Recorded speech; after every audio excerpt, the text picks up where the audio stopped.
Good evening, guys.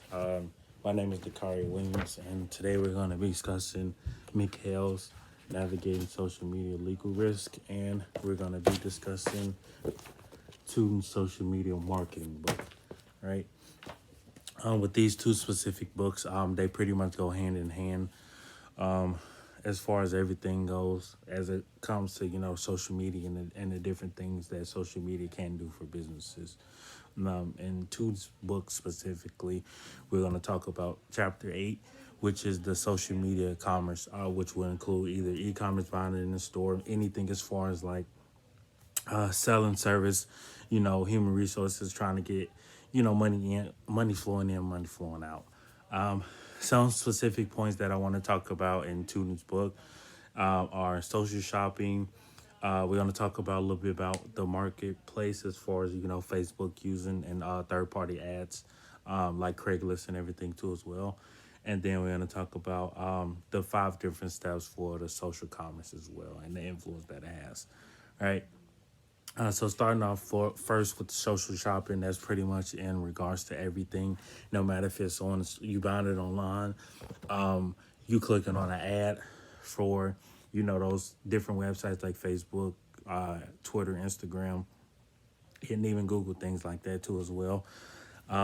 Pretty much that gives the consumers interactions with other people, no matter if it's a an actual person, a robot, somebody within the corporate office, the manager, the boss, supervisor, anything like that too as well. And also gives them the opportunity to have those interactions, especially at shopping events that stores have. With those shopping events, what they do is they pretty much have any promotions that they're running for no matter what business it is, no matter if it's retail and service, anything like that. Promotions are pretty much the biggest thing that are going to drive social, that social aspect from consumers. And also different shopping events that they have, like the release of new products that they have coming into the store. Especially one of the biggest ones out there is pretty much Black Friday. That's one of the biggest things for a lot of social shopping, where they get a lot of recommendations from other people on what they should buy, and shouldn't buy for Christmas as well. Right. Specifically, another big one from the actual social media side of it would be Facebook Marketplace. Facebook Marketplace allows consumers and buyers to link directly. Right.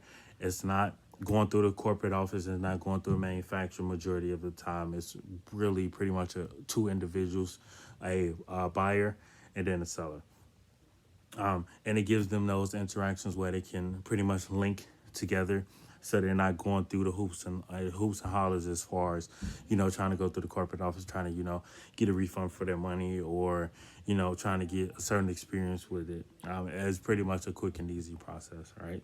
And then a lot of companies now are starting to use the Facebook Marketplace to drive businesses into their store too as well. All right. The 5 steps with the social commerce pretty much are problem recognition, information search, alternative evaluation, purchasing, and then post-purchase evaluation, right? The problem recognition and information search pretty much go hand in hand. The consumer knows what they need at hand, what they're trying to purchase, and then information search, right? Pretty much getting information on a product before you even purchase it, right? And it also pretty much gives the consumer an opportunity to do, the first, second, and third as far as where they can buy it from, right? And then with the alternative evaluation is the same thing. Pretty much, if this is the main product that I want, and if I can't get this, then I have an alternative to give, from that first, second, and third choice as far as either consumer, either other stores or from a certain individual. All right, then a purchase is obviously just a normal purchase, no matter if it's check, cash, card, anything like that. And the post purchase evaluation goes hand in hand, with the first moment in truth and the second moment in truth, along with reviews and testimonies. Right, with the post purchase evaluation, that allows for the first moment of truth and the second moment of truth. Pretty much what those give is the opportunity for consumers to know that they have, and then two, give them a word of mouth, right? So this is pretty much, okay, I know I'm going to buy it. I know this is what I want, and then pretty much, if this, I can recommend it for to somebody else if need be, if they're looking for the same product, right? Because it did wonders on me, it can do wonders on them too. It's pretty much if they do a peer to peer, pretty much a peer to peer recommendation, it won't be any problems on that. Unless they just had a bad experience with their product because it was manufactured wrong or is a defect on it, right? And then a post-purchase evaluation gives a chance for consumers to understand their products and not know they can do this branding of this product because a lot of people are buying, a lot of people are using. This can be the forefront for their marketing strategy.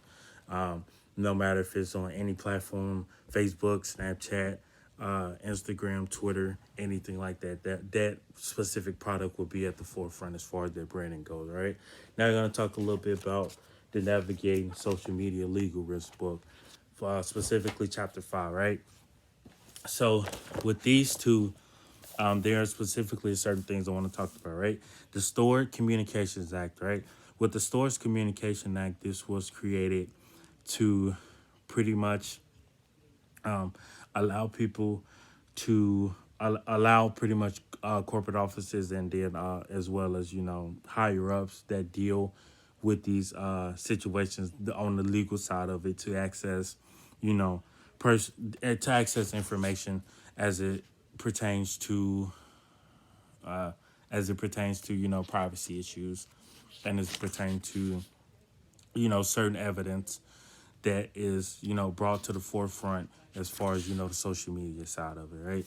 So pretty much to sum it all up, a lot of within this chapter, a lot of companies have went through the process of what was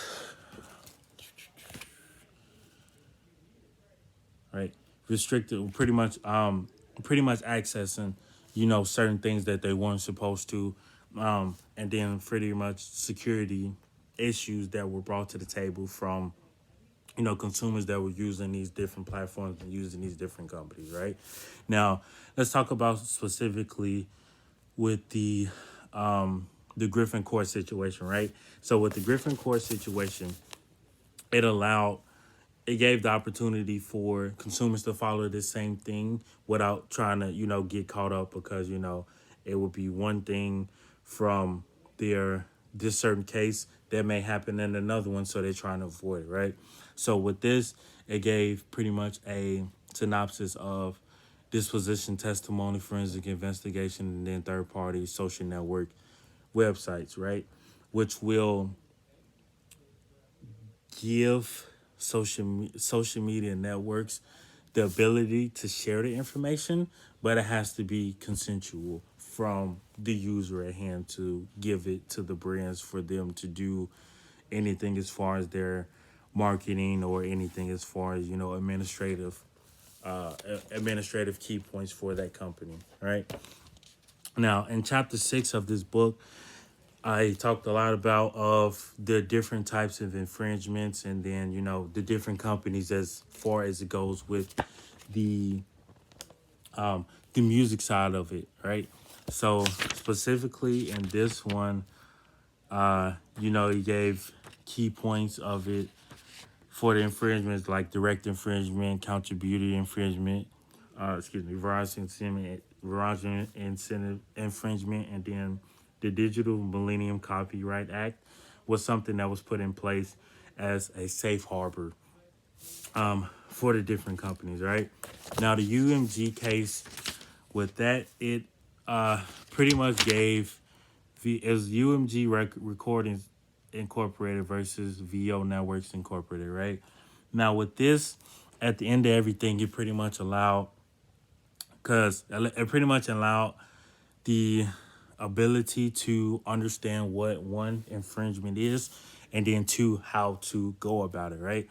So a couple points that he had in the book about it, right, is that all of this is about VO, right? He did not have actual knowledge of the infringement activity that was going on. He did not have the right or ability to control the infringement activity. He did not lose the DMCA safe harbor protection on it, and then he did not receive financial benefits from it. All right.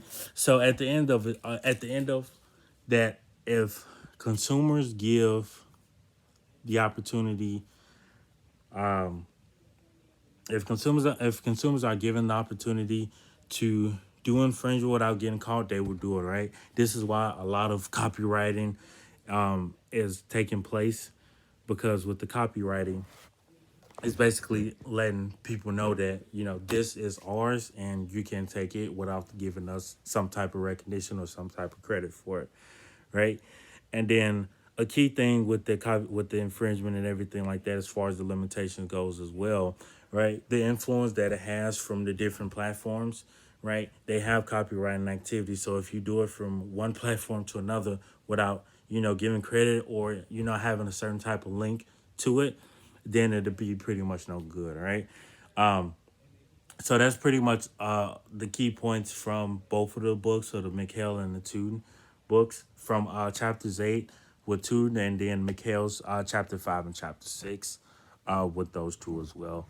But that's pretty much all that I have for you guys today. I mean, you guys having a good night.